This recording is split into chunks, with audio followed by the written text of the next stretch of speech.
At InDigital, we know the public safety professionals hold themselves to a high standard. In fact, standard doesn't do it justice. In over 25 years working alongside you, carrying millions of calls over our IP networks, your dedication has inspired us.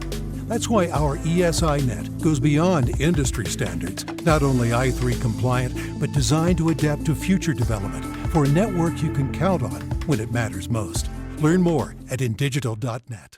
If Within the Trenches has ever taught you something, open your eyes to what it is like to be a 911 dispatcher, or has inspired you to become one, then help support us and join our Patreon. Get exclusive bonus content, one-of-a-kind swag, discounts on merchandise, ad-free early access to new episodes, and much more. To join, please visit patreon.com/WTT podcast. And if you're an industry partner, we have something for you as well. And now, for the show. This is Jordan, and you're listening to the Code 7 Podcast Network.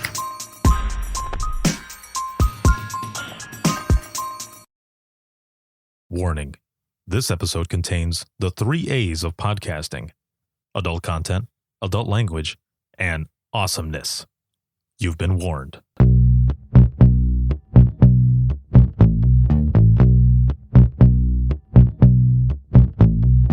Welcome to Within the Trenches, true stories from the 911 dispatchers who live them.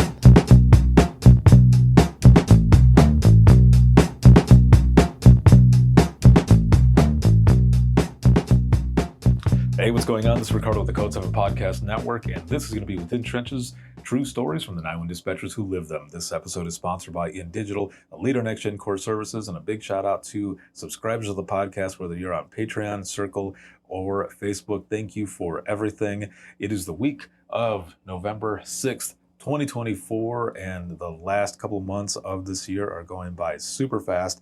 I am out here in Georgia, Cobb County 911. I am doing 2 8-hour courses, and then today, Wednesday, I'm making sure it's Wednesday, all the days are running together.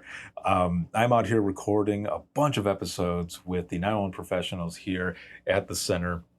And my next guest today is going to be Kysheem, and he is an emergency communications officer too here at Cobb County 911 out of Georgia. How's it going?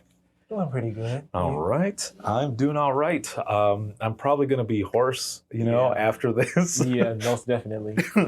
Because, yesterday, so you were in the class yesterday, and when I left, by the time I left and actually got back to the place where I was staying, because I went to dinner with a friend who's also out here teaching, but actually at the police academy, I got to the house, and I put something, I don't even remember what I was watching, but I was sitting there and I thought, I'm going to need some honey or something because my voice is going. So yeah. We'll do it till you had Cobb. No yappers over here. Mm-hmm. Well, but that's awesome though. I'm glad that you guys are yappers because I could be up there teaching or whatever and everyone's just like, just looking at you. Yeah, okay. I'm like, all right. We try not to do that. And I appreciate that. We try to keep our guests on their toes. I'm all about that. Yes. You guys were a lot of fun yesterday. I had a lot of fun with you. And so again, I'm glad to be here with you and to learn a little more about you. And also, how did you get involved in public safety to begin with? So actually, my goal after high school was to join the military, the Army specifically, as a 25 Bravo, which is basically their tech side of things. I was not ready for that commitment. I almost signed away. I was applying to Cobb at the same time, so I got an email from Melissa and Sabrina, the hiring team, that they were interested in me and they wanted to set up my first interview. So I told my recruiter that, and I don't know if my recruiter was so happy because I was right there about to sign a 4-year contract with them. And I was like, no, never mind. I had my first interview. It went really well. And then I was also in school at the time, so I was getting my bachelor's in data analytics because, the tech side of things. And the process was so smooth. It took a few months because at the same time we were going through an officer-involved shooting, so a lot of my stuff got pushed back. But after a course of a few months, I was eventually hired in January of 23. I've been here for 22, I'm sorry. Been here for 2 years now. It's going good so far. I do want to venture off into more things, dispatch or public safety. I was looking into cybersecurity on the tech side, but I'm not sure if that's so much me anymore. That was when tech was the big boom. Everyone wants to do tech. Now I'm looking at maybe something criminal justice. We'll see where my cards lie. Not sure yet. So you end up getting in here. You get that email and everything. Mhm. You come over here. You break the hearts of the recruiters, Right, yeah. so to speak, and you get in here. Did you get a chance to do like a sit along to kind of observe everything that's I in did. here? Was there anything that was eye opening? Mhm. There actually was.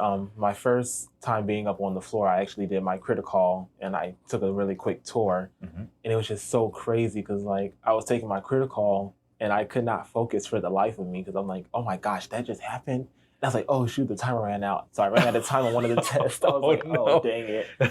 I was sitting right by fireboard, and I think it was a person struck by an auto, and my ear completely went to that. I didn't have a dispatch ear at all yet, so whatever I was doing at the moment just flew away, and I was worried about what was going on behind me. I did pass my critical pretty well, so not to toot my own horn.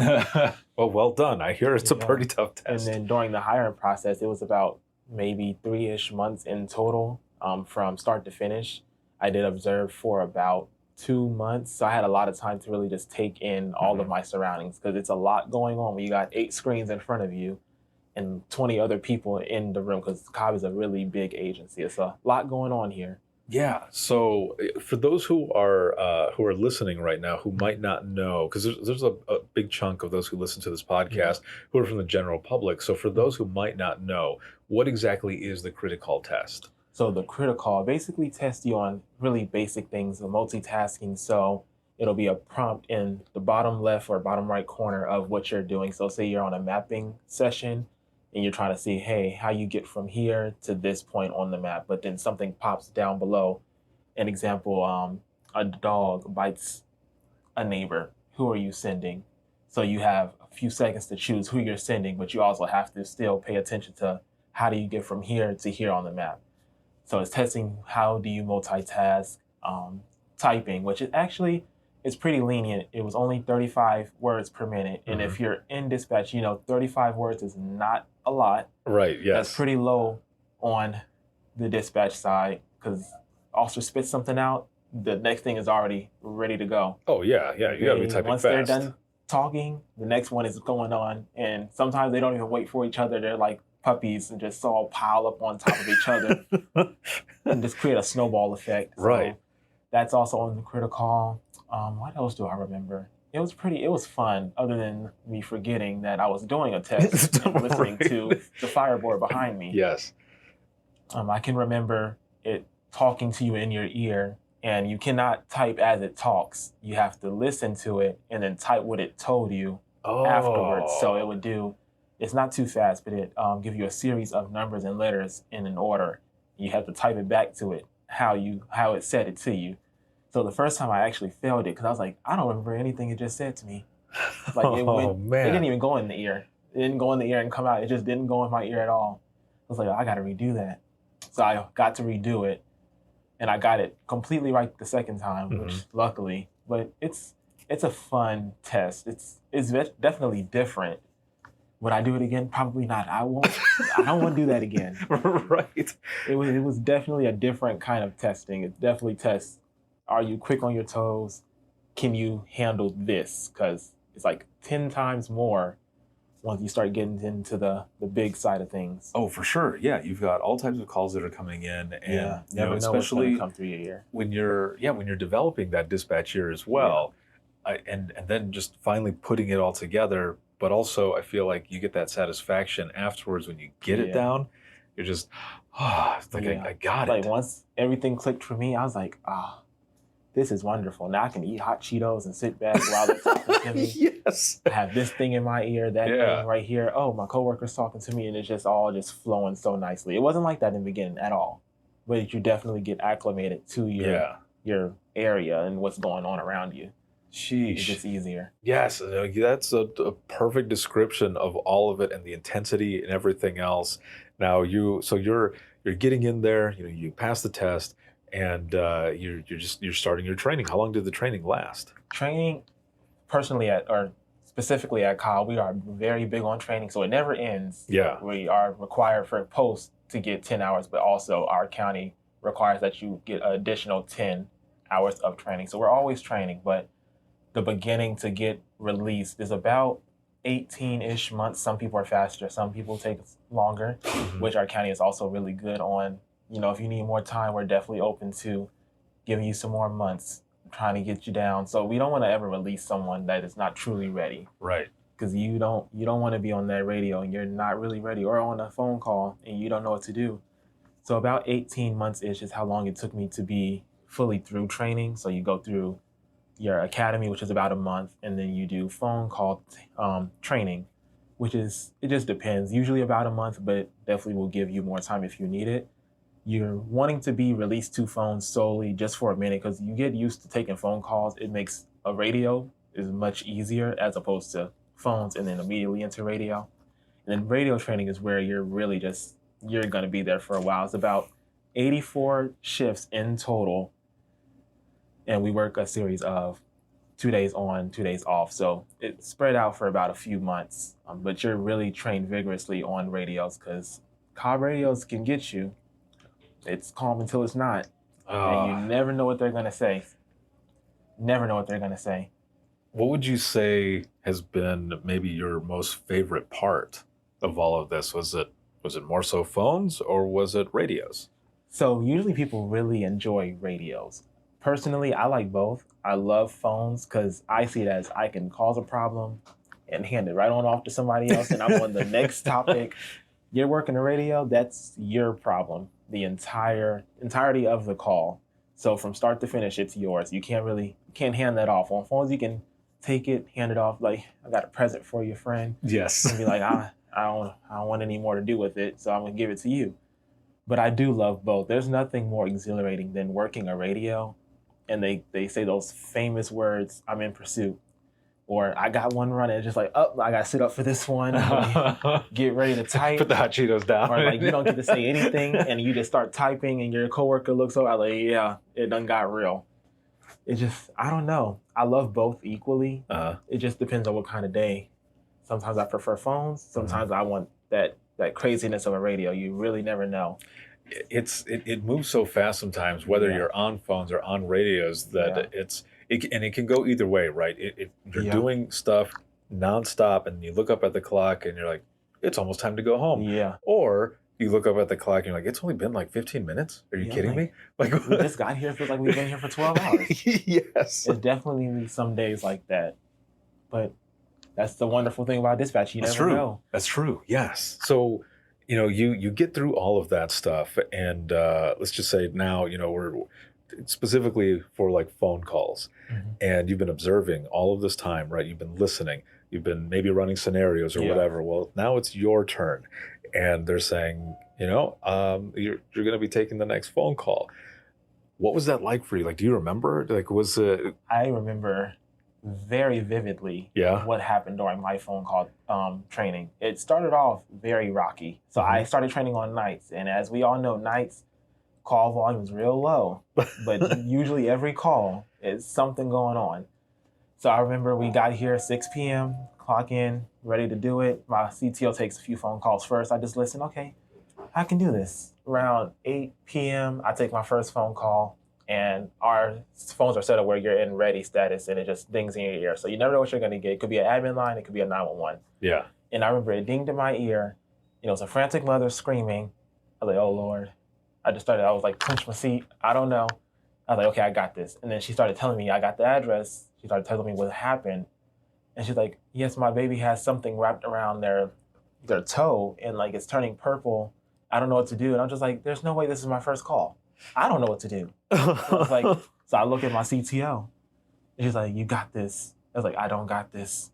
She didn't end up helping me through it, but everyone was like, what do we do with this? Because we didn't know what was wrapped around the baby's toe. Yeah.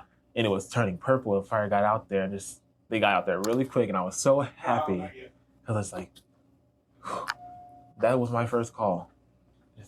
It was very different. And if you know a mother scream when they're nervous or they're frantic or they don't know what to do, it's definitely you gotta be quick with what you're doing, and it's not really much room for error or miscommunication between you and the caller. You just gotta flow real nicely.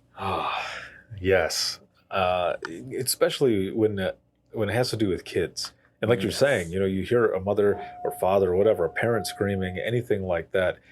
It's something it sticks in your head. It's very different. You know what it is as soon as I always say, when you hear that scream over the phone, I know exactly what it is before I know what it is, because it's so distinct. There's no missing what's going on. Like, I already know it has to do something, a mother involving their kids. And I always have that feeling. I was like, I already know what this is. Wow. How quick do you feel like um, dispatch specifically just got into your blood? Dispatch definitely moves quick. Once you get it, you got it. I'm already an indecisive person. I cannot choose to save my life, but when I'm up here, it's just like, I got it. I know what to do. I'm already done. I already chose, and you didn't say anything yet. Outside of work, maybe not so much. I don't even know what to eat sometimes at night. But up here, you definitely get, again, acclimated to what's going on very quickly. Yeah. You get used to your units if you're working the radio. You know their voice. You know how their usual tone. They say something different or it's off. It's like, this ain't right. Something's up. On phones, you don't really get that ability to read someone's attitude or voice because everyone is different. Some people respond to different things in different ways. So like, someone's calling for an accident, their brand new car, and they're very frantic, or they're, so to say, in crisis, not true crisis, but you don't know what exactly it is compared to something that's way more major that's going on, and they're very calm about it. You never know. Do you feel like at all, with yourself as well, because like I was talking about yesterday in class, there's so much power that we actually have in our voice. Do you feel like it was, I guess, kind of easy for you when you were first taking calls and everything too, to just kind of stay on that level, the level plane with your voice? Because as you're saying as well, when we change our voice, if our voice goes up a little bit and the caller hears that, they're like, oh, that might make them get a little bit more. Or the same thing with on the radio. If those out in the field hear your voice get up there, they're like, okay, well, what are we going into? So how was that for you? For me, I'm already a very calm person. Oh, that's good. Some That's people good. find it Yes. disturbing, but I'm a very calm, level-headed person. I don't like raising my voice too much. I don't really go too high of a tone unless if I do, it's got to be something crazy. So then that's how everybody in the room knows that something is going down, right? I'm very much less calm, cool, collected, but things are hitting the fan. Yeah. So I don't really raise my voice, and I always tell myself, never tell someone calm down. That doesn't help. Of course, so that sets them off. Yeah, for calm sure. down, you lost them. You lost them right there. But knowing how I respond to callers and being able to keep my voice so level, again, they think that you're not there, so they lower their voice to see if you're still there, and then that's when you snap in and you grab them the back. So that's how I see what helps me. Trying to just stay level, mellow, calm down, try not to match their energy, because that makes sense. That just makes the fire bigger. Right. If you fuel it, that's how. Just got to stay calm and cool. Do you ever feel like, well, not so much feel, but maybe you've noticed this because you say how much you dig the radios as well. So when, let's just say, in law enforcement radio, you have worked with, a lot of officers. You hear their voice, their tone, the way it is. But when you hear their voice twinge or, something change, you as well, that something's going on with them. Because usually they're, level, right? Yeah. So there's this one officer that works county, not city. And he does so many code 18s. It kind of drives me crazy after like the 50th one in one shift. And it was one time, he's like, yeah, go ahead and start me code 7, which is backup for us. I was like, you never asked for backup. Right off the bat, I was like, oh, okay. So I raise any unit, hey, give me code 8, code 7, en route backup to the unit. He gets out there. He's like, yeah, we got one in custody. Okay. I'm relaxed again, but it still didn't sound too right. The next thing you know, they're taking off. So, immediately hold station traffic. I was like, I knew something wasn't right, like off jump. And it was like, 'cause he already was familiar with the subject and he was a runner. but he didn't want to give too much information over the radio because he was in 1012 status, which is basically you're close by someone that you don't want to hear what you're saying is what we use. Right. So he tried to, stay calm, cool, collected, but I could still hear it in his voice, like something ain't right. I do need another unit because he already could tell like he was gonna run. And they got him detained, but apparently not good enough because my friend got away. Oh. They did end up catching him. Cobb, the officers are fit. We try to keep ourselves right. Well, I'm not an officer, but they try to keep themselves right. Right, yeah. They gonna run. They'll run from you. Well, if you give them the chance. I have seen where just news stories, like Cobb County always gets their person. It seems like if someone flees or whatever, no matter what county they end up in, it seems like they always get their person. So that's Cobb's good. Gonna catch you. Count on being busted. Now, don't do anything in Cobb. Do what you want, but Cobb, we're not as lean. I won't say lenient. We're not looking to cause issues, but if you cause an issue, we'll definitely finish it. Right. Yeah. Exactly. Mess around, find out. That's that's basically the way it is. The other thing that, and I guess we didn't realize that we were doing this when we were on radios and stuff right off the bat. Well, not just the one person on radios, but everybody in the room. If someone was in an accident or someone got hurt or something like that, what we started doing was we were listening for voices to narrow down who it was that we thought might be the one who got hurt. Yeah. Because you don't hear their voice. Then you're like, that's who it is. That's actually brings me to something that I experienced recently. We had a really bad accident on Halloween night. Of course, DUI drivers are out.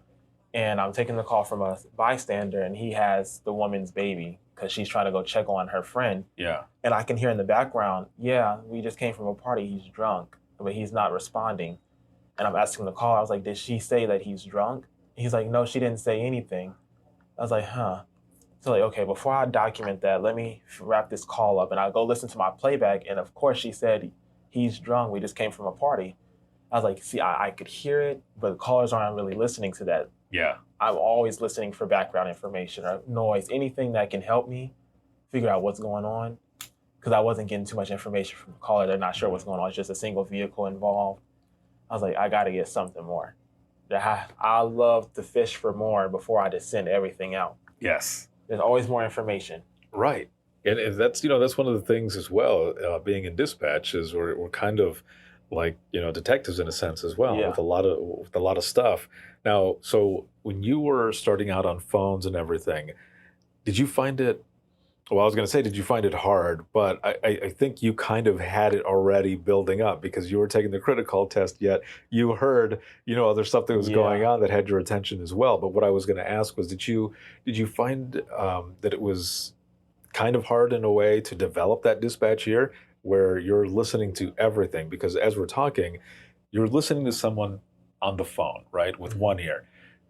But you're also listening to everything in the environment of that person that you're talking to, and the other ear is listening to everything on the other side as well. So did you ever find that difficult to kind of develop that ear, or did you kind of feel like you kind of had a version of it already? It definitely was difficult at first. It took me a good minute to get my radio ear down packed. Phone ear, it was pretty quick on, but to get that radio ear, it took me a while, especially if the room gets loud, there's stuff going on. There's officers in pursuit on this radio, but you still have 5 other radios that are doing nothing. Yeah. So you're just trying to put in your regular traffic stop while this radio is going to shits, basically. Yeah. And you're like, I can't really hear it, especially in the beginning. I was like, I don't hear anything these people are saying to me. Now, I don't know. I can hear so well. It's kind of uncanny. It's weird how well I can hear, and I kind of don't like it. Because, I'll find myself not telling them to repeat, even though they sounded like they had a bunch of marbles in their mouth. But I understood everything they said. I was like, I should ask you to repeat yourself, but I'm not, because I'm not going to be petty today. Yeah. Maybe tomorrow, but not today. Right. But the beginning was definitely rocky, understanding what exactly is going on in my ear. Because it's definitely hard to explain, but once you get it, what I have told people, and especially folks who have never done this before, that don't know what a dispatch ear is like or whatever, I've explained to them where you see whether it be an action movie or a superhero movie, when you see a scene and it's zooming in on every little piece that's going and you're watching the sequence, that's basically what our ears are like. You're zooming in on this noise, this noise, this noise, and building the picture in your head to get it out to whoever is going out there. That's the only way that I can explain it, but that's basically how it is, because you're zoning in on every little thing. I always tell people, like, if we have an intern or a recruit sitting with me, I tell you, you're probably not going to understand anything that they say. Deciphering what they are saying over the radio definitely comes with time. Over the phone, it's a little bit easier, or a lot easier actually, but over the radio, there's so much, but if it's raining or one of our radios are so bad when it rains. They already don't have the best radios. They're city cops. But when it rains, it's just like, what are you talking into, a potato? And just like, I don't know. Now we can understand them. I can understand everything they're saying, but I tell people, if you sit with me, don't let this scare you away from dispatch. You're not going to understand anything that they say over this radio. Or fire. They're working a working fire, commercial structure, trying to contain it, and they got that Darth Vader mask on, and it sounds like it's basically in a tunnel. Yes. That has no end, so they're just speaking into something that doesn't go to the other side. I was like, what is that? Like little ants. And now I understand everything that they're saying. Right. And it's so weird. It is hard to explain. And I like the way you put it, like that you kind of don't like it, because I mean, it's hard. It's really hard to grasp how much you can hear when you're in the zone, I guess, when you're dialed in, and you're, especially in this profession and going through it.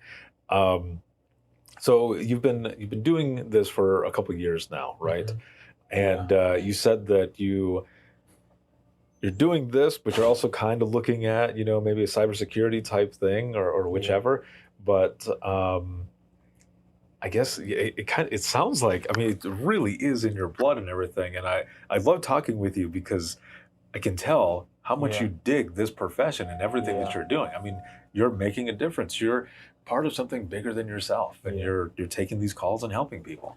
Yeah, I definitely love the profession I am. I mean, I could definitely see myself going over the road at some point, maybe soon, who knows.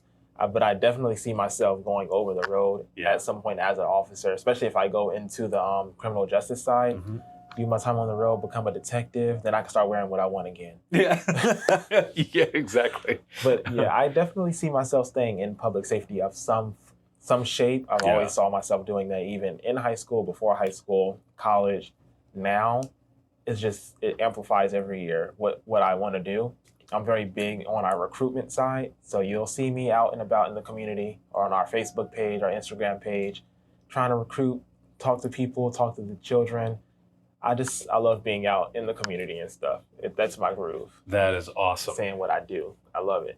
So again, 2 years in and all, how do you feel potentially that the profession has changed you at all? Like, do you feel like it's changed you in any way? It's definitely changed me, especially being out in the public. I was already an aware person of my surroundings, but as of now, I just feel like it's 10 times more intensive, like just head is on a swivel at all times.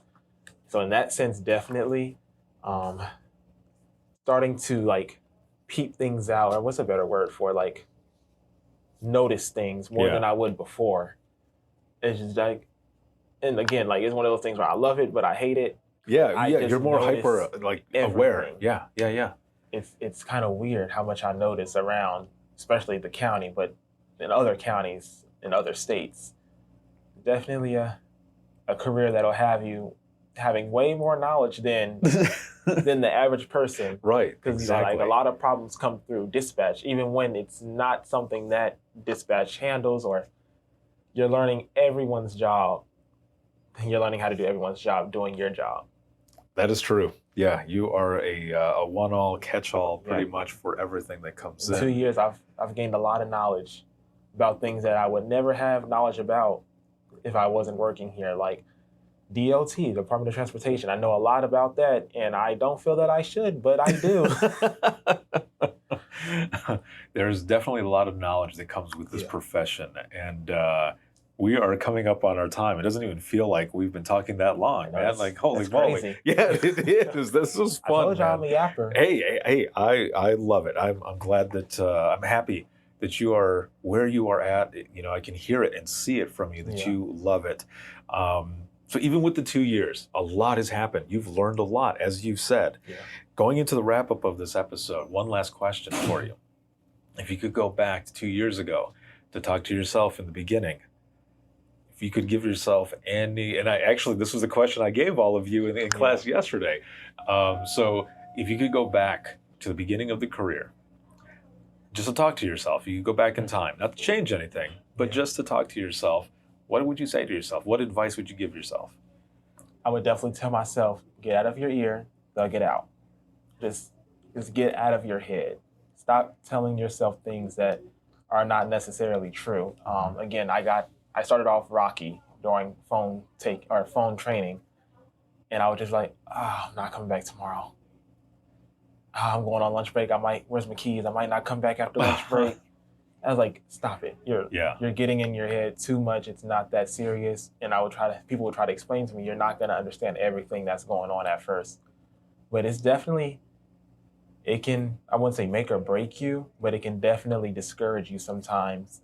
Even when you're doing what every recruit does, you don't always understand everything that's going on. It's a learning curve. You gotta find your place. And once you find it, it's wonderful. I feel like that I'm thriving right now. I love what I do. I wouldn't change anything about right now. Yeah. But if I could go back, I would definitely tell myself, let go of the anxiety the best you can. Just get out of your head. You got this. Perfect. Thank you so much for that, and for being on, and for everything that you do. And for those who are listening, if you have any comments, questions, or you ever want to be a guest on the show, you can email us, and that's going to be wttpodcast@gmail.com. The easiest way to do all of this is to simply go to links, that's with links with 2 i's.co/WTT podcast. You'll find my email there, all my social media, where to hear the latest episode, and all that good stuff. You'll find it there on that website. This episode has been sponsored by InDigital, a leader in next-gen core services. You can watch this on Facebook, YouTube, as well as X and LinkedIn Live, and then you can listen 24/7 on Apple Podcasts, iHeartRadio, Spotify, your favorite podcasting app, and withinthetrenches.net. Have a good one, everyone, and we will see you all in the next one. You just listened to a Code 7 Network podcast. If you have any questions or would like to be a guest on the show, send an email to wttpodcast@gmail.com.